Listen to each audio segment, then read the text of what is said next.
before anything, first things first. Happy 4th of July, everyone! Today is the day the United States of America declared its independence. And some of you may not think so, but I am actually a try-hard fan of America, the land of the free and home of the brave. I think that America has many things and values that my country, Brazil, desperately needs. But those that know me know that I oppose the Stormcloak rebellion, so naturally I decided to take a deeper look into the argument of the American Revolution being the equivalent or at least analogous to the Stormcloak rebellion, and here's what I think. I have been planning this video since April, but for obvious reasons I saved it for this special date. Just kidding, I kinda just made it. Anyway, many Stormcloak supporters use the American Revolution as an argument to support the Stormcloaks, and I remember seeing a comment in a pro-Imperial post at a Facebook Skyrim group that read, quote unquote, "If everyone thought like you do, America wouldn't exist." They say that admiring General George Washington is like admiring Ulfric Stormcloak. After all, both are leaders of rebellions with ideals of freedom and independence. But as it turns out, this argument is very superficial because there are many key differences between these movements, such as the context in which they began and gained support, and the consequences they brought, or in the case of the Stormcloak rebellion, the consequences that its victory would bring. Let's start with the descriptions and the context of both movements, starting with the American Revolution. The 13 colonies were English colonies for quite some time, as people like George Washington himself were not only raised but born there, and there were already instances of colonial resistance before the famous coercive acts, as they were called by the British, or intolerable acts, as they were called by the American colonists. These were a series of laws imposed on the 13 colonies by England as not only punishment for the colonial resistance, but also as means to compensate the resources spent in the French and Indian War. This last part is something I am not so certain of, so if you have sources that say a different thing, please feel free to correct me in the comments.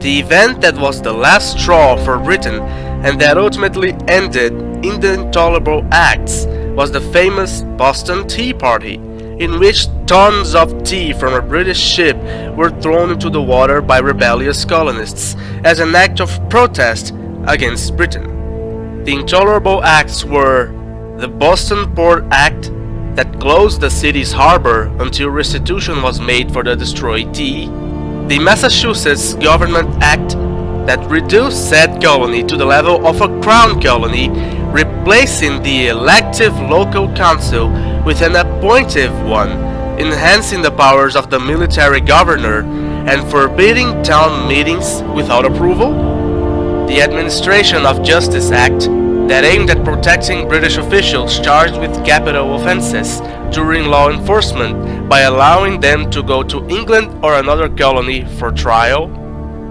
the Quebec Act that removed all the territory and fur trade between the Ohio and Mississippi rivers from possible colonial jurisdiction and awarded it to the province of Quebec, and at last but definitely not least, the Quartering Act that was applied to all British America and gave colonial governors the right to requisition unoccupied buildings to house British troops. This was pure selfishness, tyranny, and authoritarianism from Britain's part, and the colonials did not accept it. However, it is worth mentioning that in 1774, the First Continental Congress tried to avoid an actual war against the United Kingdom by sending a respectful petition to King George III of England, a petition that was written by Continental Congressman John Dickinson. In the petition, it was written that if it wasn't for the authoritarian acts from England, the Americans would have stood by Britain's side. However, the king did not answer it, and according to some sources, he not only refused to read it once it arrived, he also declared that those who wrote it should be caught and hanged for defiance to the crown. What can be said is that the king did not respond to the petition to the Congress's satisfaction, and 8 months later, on July 6, 1775, the Second Continental Congress adopted a resolution entitled, quote-unquote, Declaration of the Causes and Necessity of Taking Up Arms. Written by John Dickinson and Thomas Jefferson, the resolution laid out reasons for taking up arms and starting a violent revolution against British rule of the colonies. Finally, on July 4, 1776, the American Declaration of Independence was signed, and the American Revolution, a movement that would put George Washington's name in history, had begun. On the actual war against Britain, the United States Army was at first unprofessional and undisciplined, but as the conflict progressed, so did the military organization and discipline of the colonies, what can be clearly seen by, for example, how the US Army adopted standard uniforms during the conflict. The British relied on better training and discipline during the whole conflict. However, the Americans had some things the British did not, and may very well be among the main reasons behind the victory of the colonists over the British. What were these? Support from France and rifles. The long rifle was an example of American innovation, and the Americans were the first ones to use rifled barrels on the battlefield. And these barrels made the shot way more accurate than the common musket that both armies used. The downside is that, as bullets as we know them today did not exist at the time, rifles were a pain to reload, so they were given to more specialized soldiers that targeted high-value enemy targets such as enemy officers. That's right, the American revolutionaries were the first ones to use marksmen and snipers on the battlefield. And one great example of these marksmen is Timothy Murphy. The British saw this strategy as something cowardly and dishonorable. Well, joke's on them, because on wars you use the best weapons you have as long as they don't easily kill your own men and/or innocent civilians. About France, it was a far more powerful nation than the United States at the time, and also the main rival of Britain at the time. So the resources, soldiers, and morale boost the French gave to the revolutionaries definitely played a major role on the American victory over the British. In the end, the revolutionaries under George Washington won, and thanks to this, George Washington became the first president of the United States of America, and the amendments of the United States Constitution are sacred in American soil. And while at first the US was rather isolationist, after World War II it rose, along with the Soviet Union, to be one of the two greatest superpowers the world has ever seen. After the fall of both the Iron Curtain and the Soviet Union, and consequently the mighty victory of capitalism over socialism, the United States of America is now the world's only military and economic superpower, making it the most powerful nation in the history of mankind. Now let's go to Tamriel and take a look at the Stormcloak Rebellion. The origins of the movement can be traced back to the Markarth incident, in which Ulfric felt betrayed by the Empire after he was arrested under the demands of the Thalmor, who sent troops to personally demand Ulfric's arrest. But the whole context begins way before that. After the Oblivion Crisis and the end of the Third Era, the Empire became extremely weakened, and this allowed the Thalmor, initially an outlaw group, to rise to power in the Somerset Isles, renaming it Eleanor afterwards, and recreate the Aldmeri Dominion by taking control of Valenwood through the effective use of spies and assassins, which is described in detail in the volumes of Rising Threat, and even took control of Elsewhere by gaining the support of the Khajiit. A few decades after Elsewhere joined the Altmeri Dominion, and only a few years after Titus Mede II ascended the throne, thus inheriting a weakened empire, his leadership would be put to the ultimate test. The Dominion sent an ambassador to the Imperial City, an ambassador that carried a gift-covered card and an ultimatum to the Emperor. Said ultimatum had a long list of demands that included staggering tributes, disbandment of the Blades, outlawing the worship of Talos, and ceding large sections of Hammerfell to the Altmeri Dominion. The Emperor refused, and the Thalmor ambassador opened the card to reveal his gift, spilling over 100 heads on the floor, the heads of every Blades agent in Alinor and Valenwood. Thus, the Great War had begun. In this war, arguably the greatest and most destructive of all in Tamriel's history, the Dominion initially had the upper hand. The Altmeri armies that invaded Cyrodiil, led by Lord Narfin, managed to easily capture most of southern Cyrodiil, while the Altmeri armies that invaded Hammerfell, led by Lady Aranelia, managed to have the upper hand over the Imperials and forced the Legionnaires to retreat across the Alucur Desert on what is known as the March of the Thirst. Sometime later, the armies under Lord Narfin managed to capture the Imperial City itself, forcing the Emperor to retreat to be able to preserve the hope for driving the Dominion from Cyrodiil. A certain hero, now known as the Forgotten Hero, eventually found himself fighting for the Empire despite not being an actual legionnaire, and with his companions discovered that Narfin was planning to release hordes of Daedra in Tamriel to aid the Dominion by fulfilling a prophecy known as the Culling, using the innocent inhabitants of the Imperial City as sacrifices for it. They sought the Imperial Army, which was in exile in Skyrim, to warn Titus Mede II of Narfin's plans. The Emperor was horrified when he heard it. They also found out that the reason behind Lord Narfin's astonishing success in Cyrodiil was the Orb of Vermina, which made Narfin able to see the Legion's every move.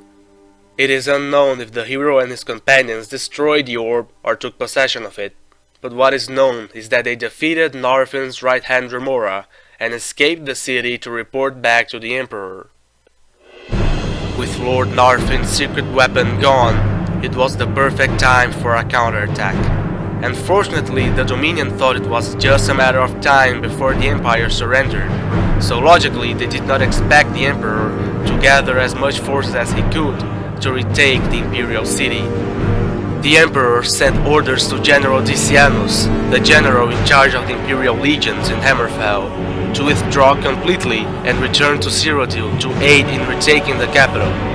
The general, however, refused to completely abandon Hammerfell and left some of his men there, officially calling them invalids, and these men would come to form the core of the army that drove Aranelia's forces across the Alucur, greatly weakening them while also receiving support from Alucur warriors that harassed Aranelia's forces, which took heavy losses from the attacks. But as always, the Dominion was efficient and unpredictable, and sent assassins to kill the Emperor once and for all. The attack failed thanks to the Forgotten Hero, but the Emperor was badly wounded and unable to fight. Knowing that not having the Emperor in the battlefield would be a heavy strike on the morale of the legions, Titus Mede II gave his armor to the Forgotten Hero, ordering him to lead the charge with no one knowing who he really was. In the end, troops under General Decianus were hidden in the Colovian highlands near the city of Toro.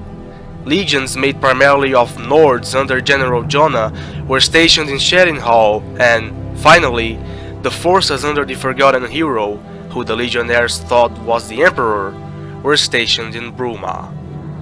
These three massive armies attacked simultaneously, and when they did so, the Battle of the Red Ring had begun. As it is described in the official book about the Great War, on the 13th of Rain's Hand, the bloody Battle of the Red Ring began as General Decianus Decianus swept down on the city from the west, while General Jonas' legionnaires drove south along the Red Ring Road. In a 2-day assault, Jonas' army crossed the Niben and advanced west, attempting to link up with Decianus' legions and thus surround the imperial city. Lord Narfin was taken by surprise by Decianus' assault, but Jonas' troops faced bitter resistance as the Aldmeri counterattacked from Bravil and Skingrad. The heroic Nord legionnaires held firm, however, beating off the piecemeal Aldmeri attacks. By the 5th day of the battle, the Aldmeri army in the imperial city was surrounded. Titus II led the assault from the north, personally capturing Lord Narfin. It is rumored the Emperor wielded the famed sword Goldbrand, although this has never been officially confirmed by the imperial government. An attempt by the Aldmeri to break out of the city to the south was blocked by the unbreakable shield wall of General Jonas' battered legions. In the end, the main Aldmeri army in Cyrodiil was completely destroyed. The Emperor's decision to withdraw from the imperial city in 4th Era 174 was bloodily vindicated.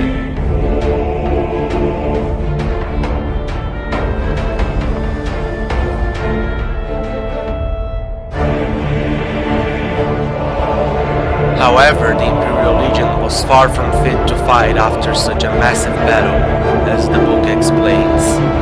Although victorious, the Imperial armies were in no shape to continue the war. The entire remaining Imperial force was gathered in Cyrodiil, exhausted and decimated by the Battle of the Red Ring. Not a single legion had more than half of its soldiers fit for duty. 2 legions had been effectively annihilated, not counting the loss of the 80th during the retreat from the imperial city the previous year.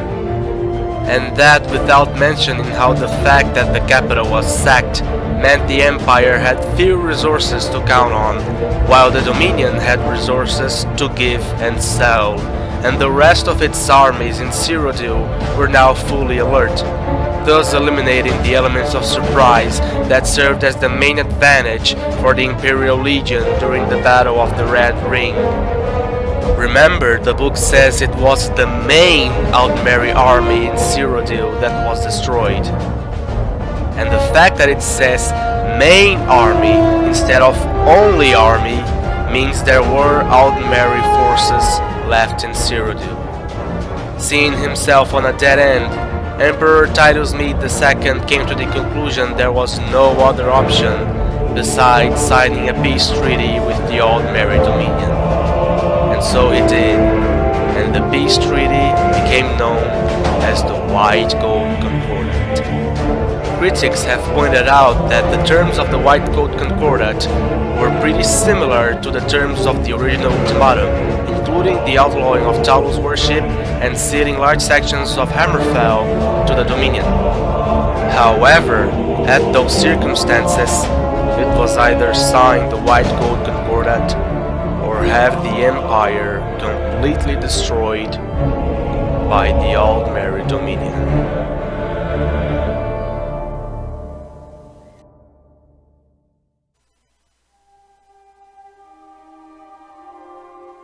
Now we finally get to the Markarth incident, and to Ulfric's Stormcloak himself.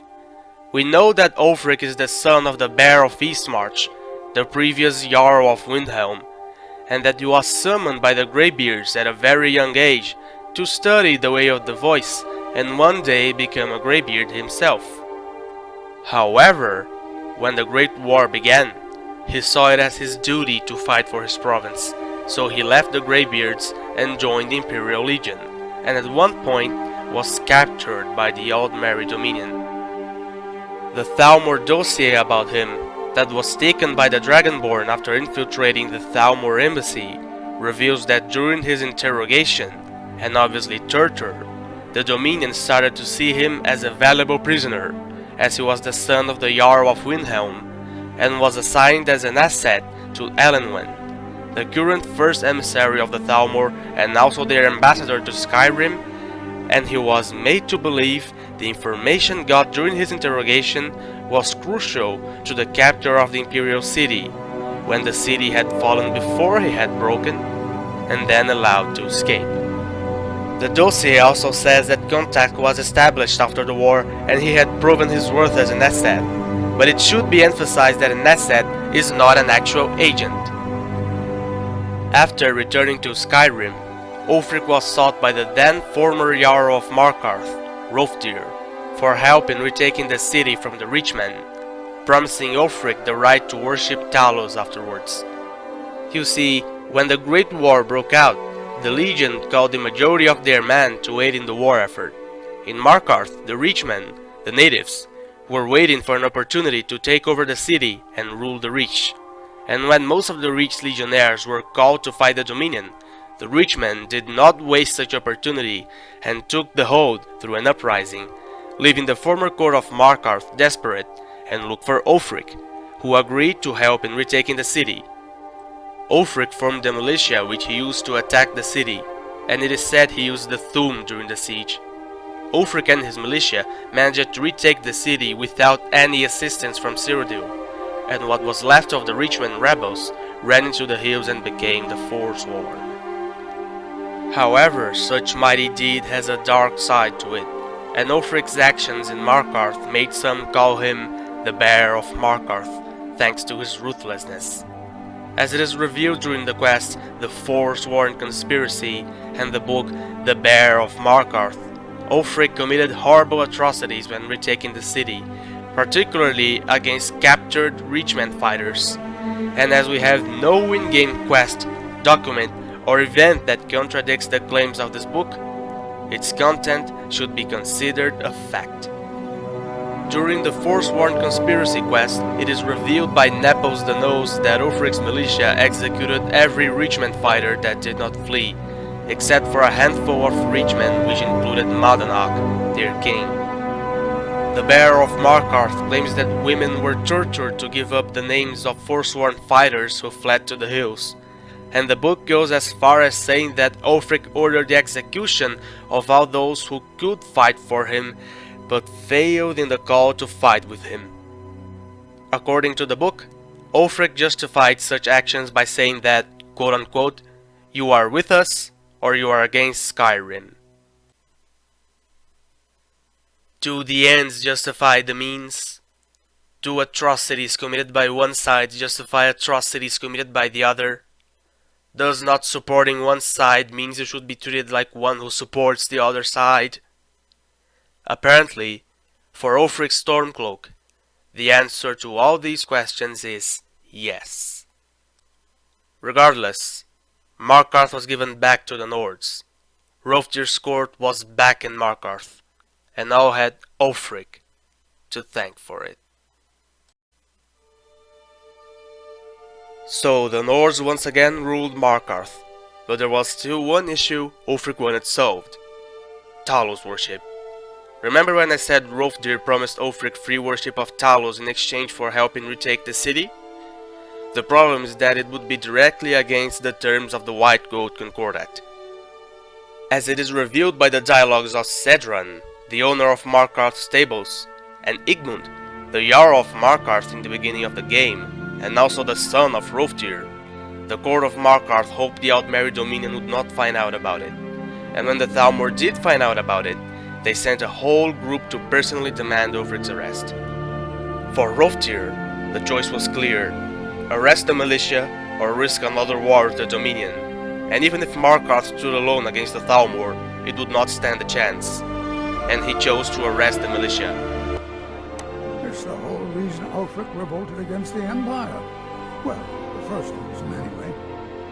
Forsworn had taken over Markarth, and Ulfric and his men drove them out.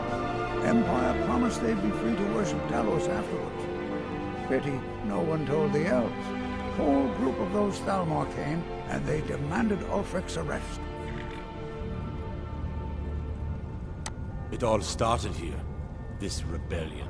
When the Empire lost the Reach during the Great War, we became desperate. We promised a group of Nord militia free worship in exchange for their help retaking the hold. Then the elves found out about it. We were forced to arrest all of them. Ulfric Stormcloak, their leader, used the whole thing as proof that the Empire had abandoned Skyrim. The rebels called it the Markarth Incident. It was the founding day for the Stormcloaks, and where this war really started. The White Gold Concordant, our treaty with the elves after the Great War, forbids free worship of Talos. But that's what we promised Ulfric and his men. It seems foolish looking back, but at the time we were hoping the elves wouldn't find out. So when they did find out, it was either we arrest Ulfric and the militia, or enter into yet another war with the Aldmeri Dominion. The choice was clear, and now Ulfric threatens the thinly veiled peace we sacrificed so much for.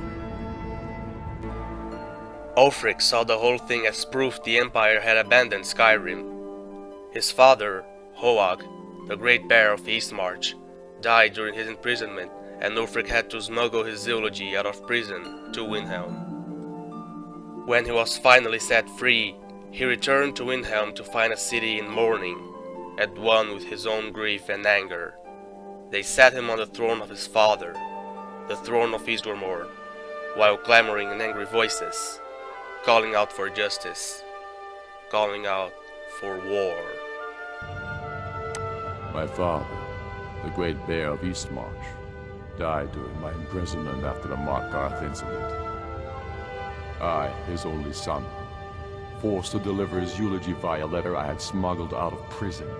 Such is the love of Titus meat for his subjects. When finally set free, I returned to Windhelm and was greeted by a city in mourning, at one with my own grief and anger, clamoring in angry voices, calling out for justice, for war.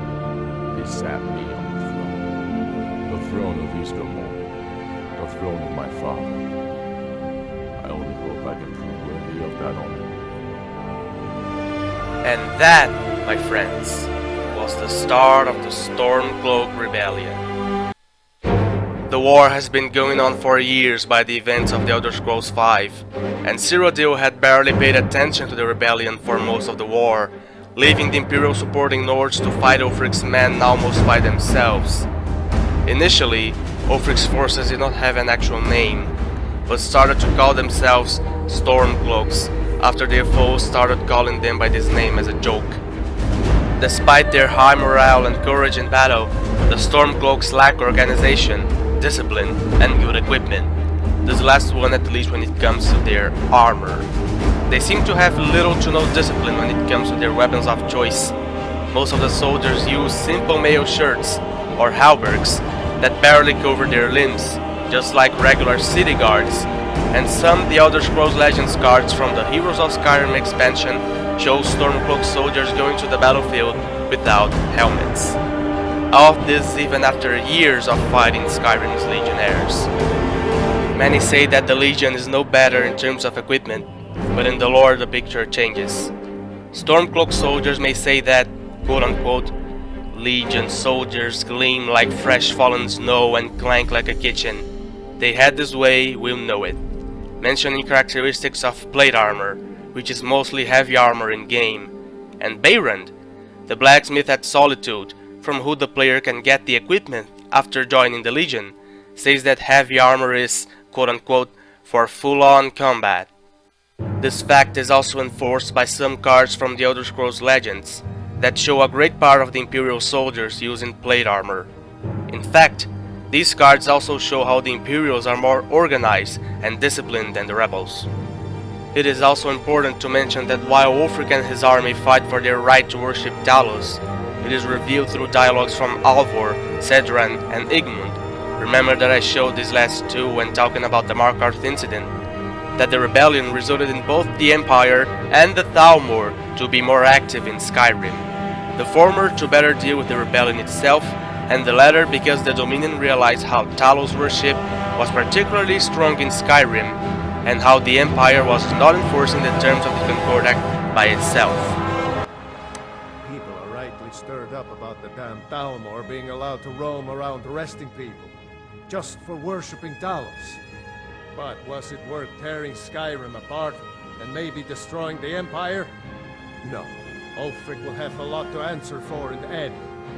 The Nords have always supported the Empire, and the Empire has always been good for Skyrim. It's from that treaty that ended the Great War, remember? When the Emperor was forced by the Thalmor to outlaw Talos worship. We didn't pay much attention to it when I was a boy. Everyone still had their little shrine in Talos. But then, Ulfric and his Sons of Skyrim started agitating about it. Sure enough, the Emperor had to crack down, dragging people off in the middle of the night. One of the main causes of this war, if you ask me. Ulfric had been fighting against the Empire for years, but the Imperial support in High King Torig admired him for his ideals of independence. It is also important how Ulfric was at the mood in which Torig was made High King of Skyrim.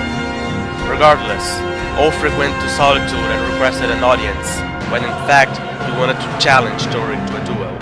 By the time the Court of Solitude realized Ulfric's true intentions, it was already too late. Because if Torig refused, Ulfric would have a reason to demand a new loot. Little is known about said duel, but what is known is that Ulfric used the Doom against Torig to make sure he would win. Many, including the Jarl of Solitude, Elisif the Fair, who is Torig's widow, claim that Ulfric killed Torig with his Doom. Many even say Ulfric nearly shouted Torig to pieces, while Ulfric himself claims he only shouted Torig to the ground and finished him off by piercing Torig's heart with his sword. While Ulfric's followers claim this was an honorable Nord duel and that it justifies Ulfric's claim to the throne, many of those who oppose him claim that the duel was, in practice, murder because he did not give Torig a chance, what would essentially turn the duel into an execution. Regardless of who is right about this incident, Torig's death only made the war worse, instead of ending it. General Tullius was put in charge of the Imperial legions in Skyrim, and it is said that he had turned things around for the Imperials. Just a few months after Tullius took over, he managed to do something that the Nord legionnaires had been trying to do for years: capture Ulfric himself. General Tullius prepared an ambush while Ulfric was headed to Darkwater Crossing, and Tullius's men greatly outnumbered Ulfric's troops. Seeing no other option, Ulfric ordered his men to stop fighting and surrender. They were taken to Helgen to be executed, when suddenly the town was attacked and destroyed by Alduin, the World Eater. Ulfric and his soldiers took the chance to escape while General Tullius ordered the Imperial Guards to get the innocent townspeople to safety, all while Helgen burned to the ground. After that, the destruction of Alduin became the main objective of the last Dragonborn, who happened to have been mistakenly captured with Ulfric's men during Tullius's ambush. It is unknown who won the war, but it is known that whoever takes control of Whiterun, which had been neutral during the conflict, and thus gets easy access to all the holds of Skyrim from its center, will ultimately win the Civil War.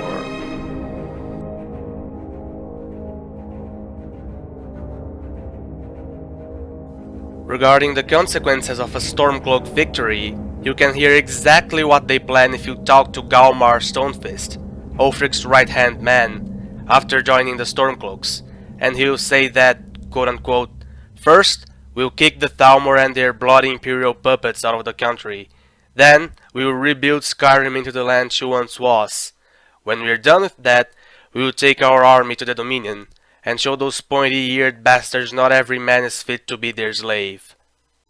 And if the Stormcloaks take Solitude, Galmar will have a dialogue where he says that they will be taking the fight to the elves soon enough. So not only the Stormcloaks want to kick the Imperials and the Thalmor from Skyrim, they also want to directly attack the Aldmeri Dominion in the future, which is definitely not a good idea having in mind how they've struggled against locally recruited and unexperienced Nord legionnaires for years. Whew. This video was way longer and more complicated to make than I expected, but it was worth it. Now, when it comes to why I think you can be an Imperial and also admire George Washington, we have now that the whole context and consequences have been given, we should consider some important differences between the American Revolution and the Stormcloak Rebellion. Differences like there was no third nation that wanted the British and the Americans to fall, while in the case of Tamriel we have the Aldmeri Dominion. England was the one who created the Intolerable Acts and also the one who enforced them, while in the case of the Empire, it tried to fight the Dominion and only signed the Concord Act when the Emperor realized there was no other choice, and that the Empire tries not to enforce the terms of the treaty. The American revolutionaries directly fought the British, while the Stormcloaks are only directly fighting the Imperials, something that is actually helping the Dominion by weakening Skyrim, as stated in the Talmud dossier about Ulfric. The American revolutionaries improved their army in terms of discipline and organization over the course of the American Revolutionary War, while the Stormcloaks have been unorganized and undisciplined during the entire Civil War. The American revolutionaries actually had a weapon that was in many aspects superior to what the British had, and that also was created in American soil, while the Stormcloaks have no special or unusual weapon that would give them a great advantage over the Empire and the Dominion. The American revolutionaries fought actual British soldiers, while the Stormcloaks are actually fighting fellow Nords of Skyrim. The American revolutionaries did not plan to invade Britain once they defeated them on American soil, what would most certainly fail, while the Stormcloaks plan to directly attack the Dominion in the future, something that, as I said, is a terrible idea, and the list goes on. It is also worth mentioning that the United States of America is currently the most imperialist nation in the world, and arguably the most imperialist nation in history. I am not saying that you cannot support Ulfric Stormcloak and admire General George Washington at the same time, because you can. What I am saying is that both movements have key differences that Stormcloak supporters tend to overlook. In fact, America has a bit of both the Imperials and the Stormcloaks. Since America values freedom and independence, but is also imperialist and wants to expand its influence even if they don't actually control the nations in which they have influence. Then you say, no matter, the Stormcloaks fight against oppression and tyranny.